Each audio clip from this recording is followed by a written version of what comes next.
This episode of Savage Sessions is brought to you and produced by Radio Salad Studios.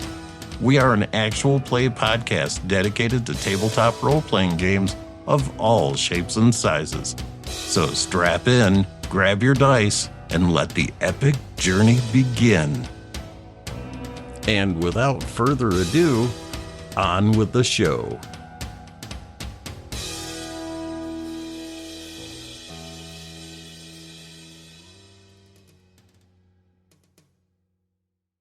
Previously on ETU, 3 freshmen, Grant Tucker, Sage, and Scotty McCready traveled to Pine Box, Texas and East Texas University. Each was reflecting on their motivation for joining the school. For Grant, the opportunity to solve his sister's mysterious death on campus. The shy but gifted Sage wanted to learn more real magic. Scotty was trying to break old habits, to forge a new future. All roads lead to their new home away from home.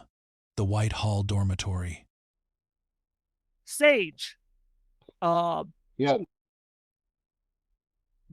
due to the fact that you are non-binary, and from what you understand, a lot of the dorms do this. They have a specific floor, usually the same floor wherever the RA is staying, is also where non-binary LGBTQ, that's where their rooms are at.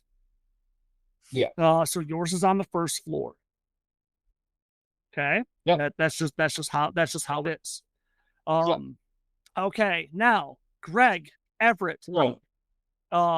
Traditionally, the third floor is reserved for juniors and seniors, but because most juniors and seniors do not stay on campus, but as is tradition here at ETU, like many other colleges, freshmen and sophomores is mandatory that they stay on campus, either in a dormitory or as a member of one of the frat or sororities.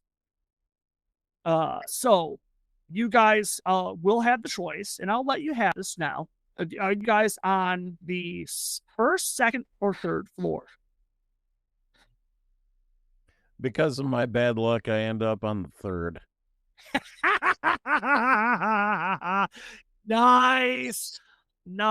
Awesome. Okay. So I'm going to take the second. third floor. Okay. You're going to be on the second. All right. I got to jot down just a couple of things real quick. That just means I got to make extra trips. I love it.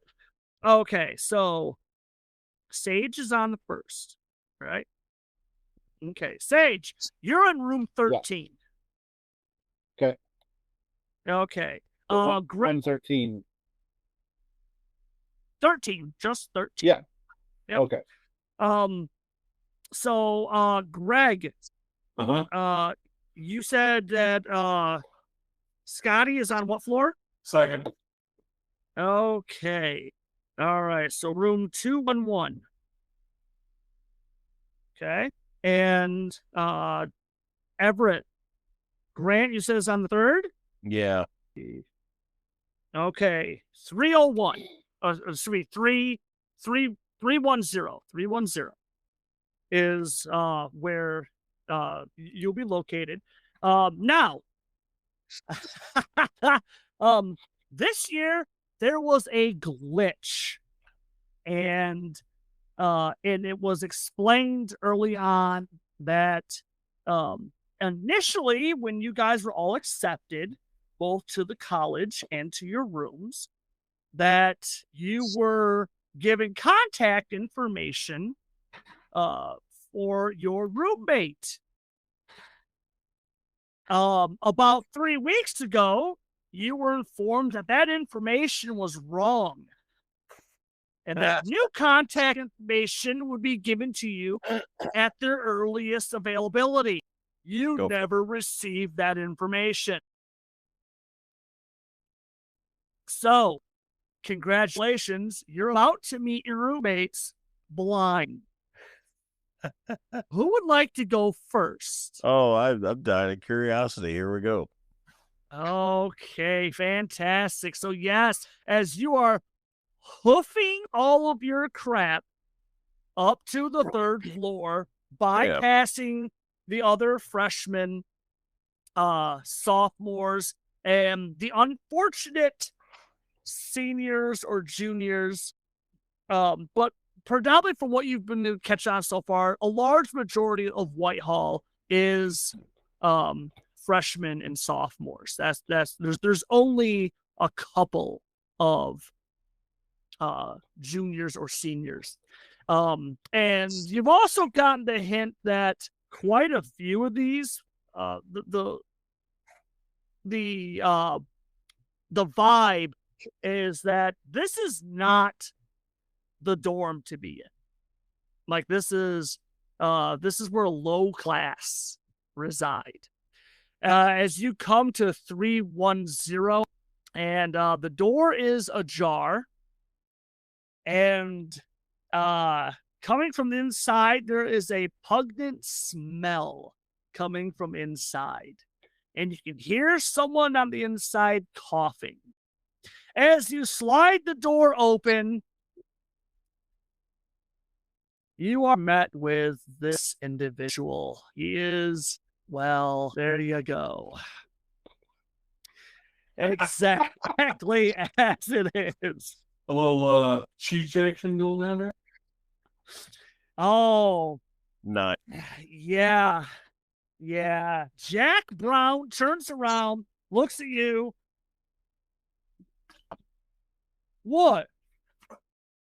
Oh, wait, he sees that you're carrying stuff. And because at first word out of mouth, what? Hey, look, I'm sorry, I just can't get the window open, all right? I've already talked to the RA, and Shaggy said it was going to be cool, man. So why don't you just calm down, all right? I'll figure out how to get the damn window open. I'm sorry if it upsets your sensitive nostrils, dude. And he stops, he looks at your bags, and Oh, hey, man. Hey, hi, I'm Jack Brown, man. Dude, are you my roomie? Come here, man. And he gives you a big hug. Guys, here, let me help you with this stuff, dude. Oh my God. His Crocs are sliding around as he's going across the room. Oh my goodness. Yeah. What's good old Grant doing? So basically jaw hit the ground at his immediate, I can't get the window open. And then I after a second, I'm just like, oh dear God, the bad luck is continuing, and I'm gonna make the best of it. I'm gonna go at this with a positive attitude as much as I can muster. Yeah, Jack, great to meet you, man. Yeah, my name's Grant. Here Uh-huh. Whoa. Yeah. Hey, yeah, nice. Oh, Jesus. It's nice to meet you, Grant. Oh, God. Oh, God. How many breath mints are you popping in your mouth right now? like 14. So, there's Grant turns. We see him shoveling in these mints, and the camera goes through the wall and down to the second floor. We go through the floor. We see Scotty McCready.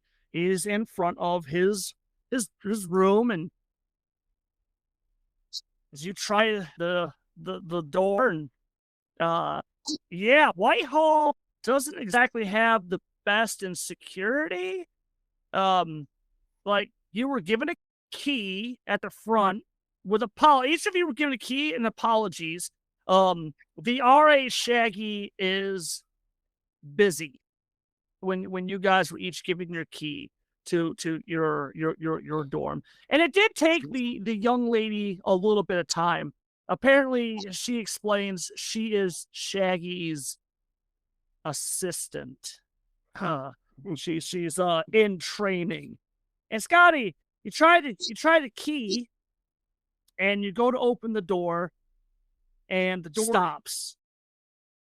You try a couple more times, and the door is like something's hitting the door. And on the other side, you hear, excuse me, you're just going to have to wait a minute. I'm not done in here. I've already checked in with the RA, and look, this is my room, so why don't you just go ahead and take off, loser. Scotty doing? Scotty just kind of, yeah, I just kind of say through the dark, well, I checked in with the RA too, and this is also my room. Wait, what? There's the door slammed shut. You can hear you can hear the distinct sound of a chair being dragged along the floor, and the door opens up. No, that's a mistake. I specifically said I wanted a room all to myself. Oh, this. Yeah. Braces, thick glasses, hair to the side. It is hot outside, okay? And the AC in this dorm doesn't work the greatest. And he's wearing the long sleeve shirt, the turtleneck underneath. No, there has been a mistake, and you need to go back down and correct this. And he actually goes to shut the door on you. I kind of step my foot forward. I take my paperwork. I thinking around and I show him, here's my paperwork. If you think it's a mistake, you go down and talk to the RA. Mouth is just jerking back as he sidesteps, and Scott storms his way into his dorm room. The camera keeps going down, and we see Sage. Yeah, I assume it's pretty busy here too, right? Like a lot of people are moving in all at once. Oh, yeah, a lot of people moving people back and forth, trying to get into their, trying to get into. I got a into lot the of rooms stuff too, like boxes and boxes of books. Oh, yeah, okay. So you get to room 13. Yeah. It's like literally 13. It's like, okay. And as you get out front of your door, the door's open, and you can see tall, gangly man, brown pants, weird tie-dye shirt, and just orange, reddish auburn hair, real relatively unkempt, but in a kind of a somewhat stylish fashion. And he's leaning forward and like, no way, man, don't worry about it. We'll get it all sorted out for you. Hey, come on, Scoob, we gotta get out front. And this freaking dog comes bounding out. Oh, nice. He stops, he turns, he says, excuse me, man, hey. And he stops in front of you, and he looks down because this guy is 6'3". Easily. He's a beanpole. Hey, man, how you doing? 1 second. And he was like, Scoob, man, give me this. And Scoob's got in his mouth, he has the clipboard. And Shaggy takes it. No, come on, man. Come on, Scoob. Hold on 1 second. Scoob, seriously, man. Don't be making me look silly. Takes away, and dog. You swear to God, the dog sits there and goes, you swear to God, he laughs. Swear to God, he laughs. And Shaggy looks down and says, hey, man, hi, I'm Shaggy, man. I'm your RA. You are. Oh, no, don't tell me. Don't tell me. I haven't. I'm really organized. I promise. Hey.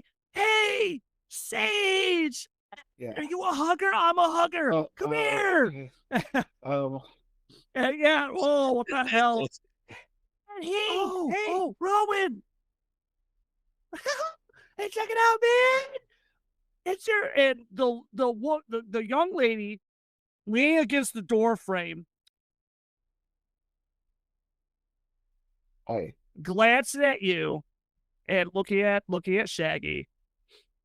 Yeah, she nods at Shaggy, looks at you. It's okay, sir. I think I can handle it from here. Hi, I'm Rowan. You must be Sage. Well, that's definitely a step up from what Trixie. I was going to be roomed with someone named Trixie. Can you believe that? Hey, come on in. Let me help you with some of the stuff. All right. Oh, So yeah. Oh, hey. Rowan goes in and yeah, I don't know how much Sage would like this. Rowan is going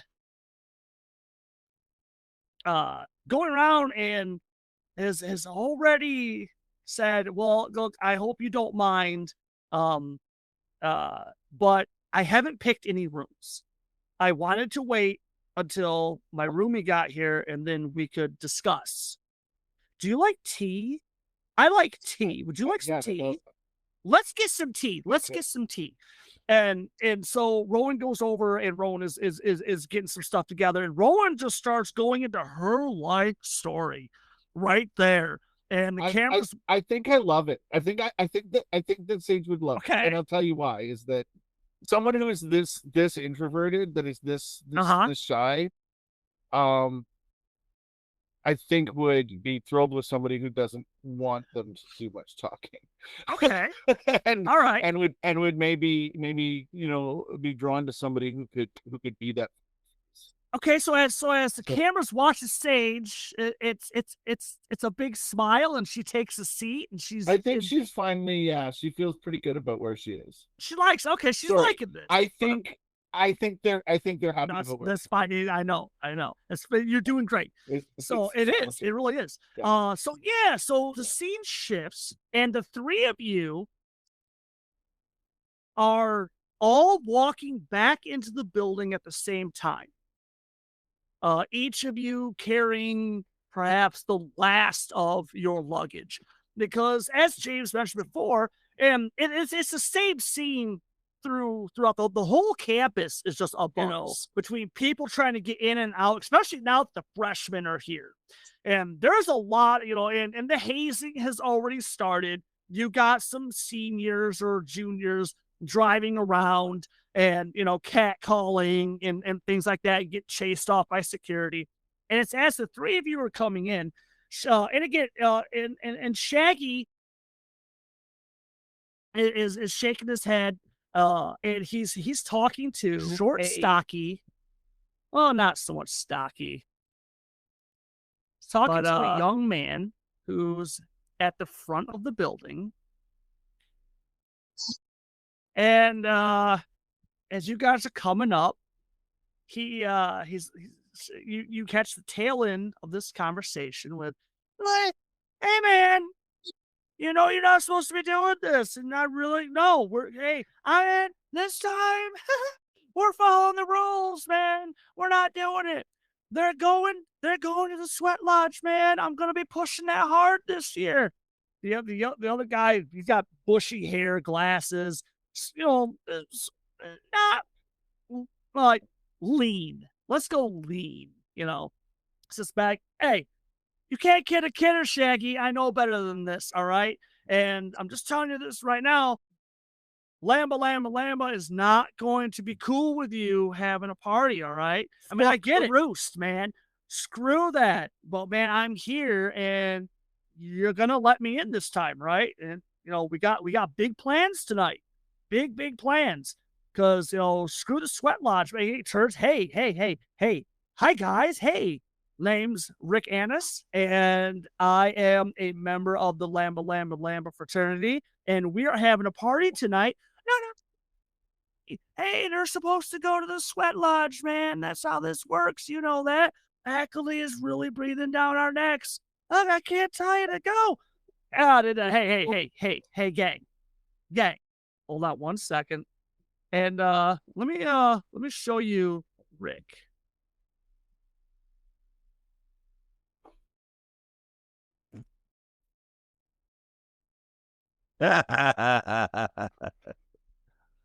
So that's Rick Annis. Nice. And he turns, hey, dude. Chill. Come on. Hey, you kids or you adults? You want to go to that stupid sweat lodge, that boring orientation? Or you guys want to go to a kick-ass party, real honest to God frat house? Not just a frat house, the frat house. What do you guys think? Get you in, get you good. You want an orientation? You want to know what ETU really is and how ETU really operates? Lamba, lamba, lamba, baby. That's where you want to be. Hey, come on. Look, here's what I'm going to do. I can do you one even better. And he reaches back. He has these flyers. You show up tonight. You tell him Rick sent you. Tell him Ricky sent you. And he's handing each of you these flyers. And on it, it's real gaudy. It looks like something like they just put this together real quick and all this. But first drink is on us. And if you get the Rick bracelet, you can use any of the bathrooms without paying for it. Hey, none of the other sorority or frat house is going to do that. They're going to charge you a good $5 a shot every time. And if you guys are partiers, he stops, looks at Scotty. Oh, yeah. Oh, I see that, brother. I see that smile. Shaggy starts to open his mouth, and Rick just puts his hand up. And I know. Hey, come on, guys. What do you think? Fuck the Roost. I have been driving a long time to get here. Good food, good drink, good company. We'll see about the food, buddy. I'd be careful about that, pal. We got ourselves some almost graduated culinary artists that are catering for us. Again, other frat houses ain't doing that, but we are. Lamba, lamba, lamba, baby. You guys in? Who's in? You guys in? Or do you? Sorry, who's there? It's just the three of us? Well, like the people go by, but people. Ricky has got you guys off to the side, and he's trying to get you guys to come. Because I kind of imagine I've clung to Rowan a little bit, so if she's there, I'm gonna look to her to see what. Rowan's eyes get big as she glances around. She looks at the flyer. She looks at you. She's like, she nods. She's totally into this. She's like, oh my God, this is so great. Oh my God, we're totally. Freshmen. We're freshmen and we're going to a party. We're going to a real party. This is cool. This is cool. Oh my God, that is awesome. So, Rick, Scott's kind of torn because it feels like he's falling in back into his old habits. But party but he's probably going to go orientation. Yeah. Don't you have a hindrance? Yeah. He's gonna go. Party. It turns out Ricky looks up at Shaggy. Shaggy just, oh man. Oh, all right. I can't say yes, but I can tell you right now, he's not wrong. And and Rick's like, Shaggy, my man, my dude, yeah. You want a beer? Yeah, of course. And the two of them go in, and Shaggy stops, looks at Susan. You okay? No, I'm not okay. I'm totally swamped here. I don't know half of these people. I'm not even sure half these people are supposed to be in this dorm. They're probably not. Come on, Scoop, Rick, let's go. And they go down the hall, and they duck into his room. And as soon as the door opens up, there's a slight waft of smoke comes out from the door, and they disappear inside. So, as I bring this recording to a close, smudging. Let's start with Sage. What is the final scene for Sage? I'm assuming you're gonna let this be a cliffhanger. Like I would imagine that she wants to check in with the professor, but then I think I'm gonna just pull up my phone and type. I'm here. Nice. And as soon as you hit, send, kicking back, Rowan is going back and forth. She's super excited. She's going through and she's looking for the perfect outfit for tonight. This has to be a game stopper. This has to be the thing. And like I said, you just hit send. There's a bling, and then there's a simple here. And as you sit down, something shoots from underneath your door, and it's a black envelope. Okay. Oh boy. Okay. Okay, now we move over to Scotty. What is the final scene for Scotty? Scotty's in his bedroom. He's putting some stuff away, figuring out what clothes because he's still got pants on that the cat smeared the blood on. So he's looking for their pants. Oh man, Kent, which you finally figured out his name. He's got Kent. some screwed up Okay. last name that starts with a T. Honestly, you're so irritated at everything. But hey, there's a party. Maybe I'll take your mind off of everything. The douchebag dad, just the long arduous trip here. Bus after bus after bus, because Dad wasn't about to spring for you to get a flight out here. Hell no. Dad is pretty much cut me off. The only thing he's doing is just paying for the school so that I at least can get my education. Right, and even then, he's like, if you don't get good grades, you'll be figuring that out on your own too. It's the one time your trophy wife's stepmom actually stood up and said, well, come on, don't take everything away. Give him a chance. So the douchebag dad, the douchebag trip here, the douchebag roommate named Kent, who has the most fugly braces you ever seen, the dead chick sitting on your bed. What the hell? Scott jumps back, sitting on the bed, and she's just real nonchalant. Yeah, go ahead, make yourselves at home. Whatever. Bunch of losers. There is a massive set of, like, they're not bleeding, but you could tell something hit her just below the clavicle, and it sliced up her neck and up her chin. And she's got a nasty other set of claw marks where there used to be hair. Is like there's big chunks of it are missing, and there's massive deep gouges on her head, and it's like we're talking down to the scalp and the bone and through the bone, and she looks a little off color, like her skin doesn't look quite right, and the color of her clothes look faded, and as you're standing there eyes wide, she turns, she looks around and whatever. And she looks at you and she sits up. She glances around. Holy shit, you can see me? And then we go up to the third floor. Right. And yeah. How's Grant doing with good old Jack? Oh yeah. So I'm sitting there. I put all my clothes away and I sit in, hold on a second. I sit in the kitchen at the little table and I pull out my blades and I pull out my sharpening block, and as he's mulling around, babbling on about something incoherent, I just look at him. And he's not even getting it. He's just like going on and blah, blah, blah. Oh, yeah. About how this is, this is going to be, this is it. This is his time. He's not going to screw it up this time.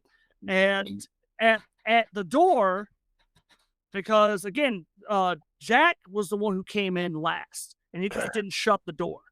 So the door slowly creaks open, and standing dressed there almost completely in black, black denim pants, black cowboy boots. He's got a black silk shirt on, and he has a leather jacket. He's not wearing it, but it's draped over his arm. There's a young man standing there. Yeah, okay, Brown, whatever. It's not gonna be your year without our help, is it? Jack stops, glances around. Oh, hey, I told you I'd be down in a few minutes, man. Shut up. You got my money or not? And Jack kind of glanced around real nervous. He puffs up his chest. I don't know. You got my stuff? The guy cocks his head, looks at him, getting that real like, are you kidding me? Look. He looks over at you, sees the knives, pops up an eyebrow, and he smiles at you. That's cute, kid. That's real cute. And he walks past you, and he goes up to Jack, and and the guy's shorter than Jack. And again, Jack's middle-aged. He's like mid-30s, early 40s or some crap like that. And Jack shuffles back a little bit. The guy leans forward. Do you have my money? My grandma made something very special for you. You better have my money. And Jack will say, we're over here. He goes into his room and he's fiddling around, and the guy looks at you and, so, what do you do with those? These are my tools. Oh dear God. Yeah. And looks up, and Jack comes out, and he has a wad of cash in his hands. And he comes up, he glances over it, he looks at you for a second, looks over at this guy, and puts his hand out and with the money, and the guy takes it and thumbs it through, holds his fingers up, because Jack's about to say something, like along the lines of the stupid, it's all there. The guy holds his fingers up, and he counts it all, he nods, tucks into his breast pocket, and he reaches in his pocket, he pulls out a small leather bag. Oh my God, yeah. What's Grant's first thought when he sees him getting a big wad of cash in a small leather bag? Yeah, I got placed in the right room because my luck. Fantastic. Are you checking out Jack's arms, for track marks or anything like that? Not directly. I'm more cautious of the guy handing them the leather bag. Yeah, guy hands it, Jack takes it, and he looks at it, and hey, just enjoy, man. Looks at you and glances down at the knives. Yeah, those are pretty. Reaches behind him, and you hear metal clearing a sheath, and he pulls out a freaking Bowie knife. You didn't even notice him, just the way he was angling himself. You didn't even notice he had the knife along Swallow's back. Twirls it around. Yeah, it's awesome. Hey, my name's Ramirez, and maybe we could talk about knives sometime. Smiles, he flicks his hair back, sheaths it, and he turns and starts to walk out of the room. And just before he exits the room, I stand up. If you ever want to see a real knife, let me know. He stops, he glances back, and he just smiles, and he nods. Hey, good for you, Jack. You paired up with someone that's got some real balls. He nods at you, and he steps out, and he disappears in the hall. Oh my goodness! So yeah, camera begins to pan back. Cuts up. We see the camera looking down at the university, and we see all the people milling around. Keeps going higher and higher, and we see those same large birds overhead, and they start to spiral around in a circle directly above the Roost indoor auditorium. And one of them turns, breaks off from the group, rushes towards the screen, and right before it smashes into the screen itself, the ETU logo comes up. The screen goes black, and the credits begin to roll. That's a wrap for this week. Join us again here at Radio Salad Studios, home for Savage Sessions. Make sure you follow us on Facebook, Instagram, and YouTube, and hit that bell icon to be notified when new episodes are released. Until we see each other again, go out there, be safe, Have fun, and may the dice be with you. always. This game references the Savage Worlds game system, available from Pinnacle Entertainment Group at www.peginc.com. It is unofficial media content permitted under the Media Network Content Agreement. This content is not managed, approved, or endorsed by Pinnacle Entertainment Group. Certain portions of the materials used are the intellectual property of Pinnacle and all rights reserved. Savage Worlds, all related settings, and unique characters, locations, and characters, logos, and trademarks are copyrights of Pinnacle Entertainment Group.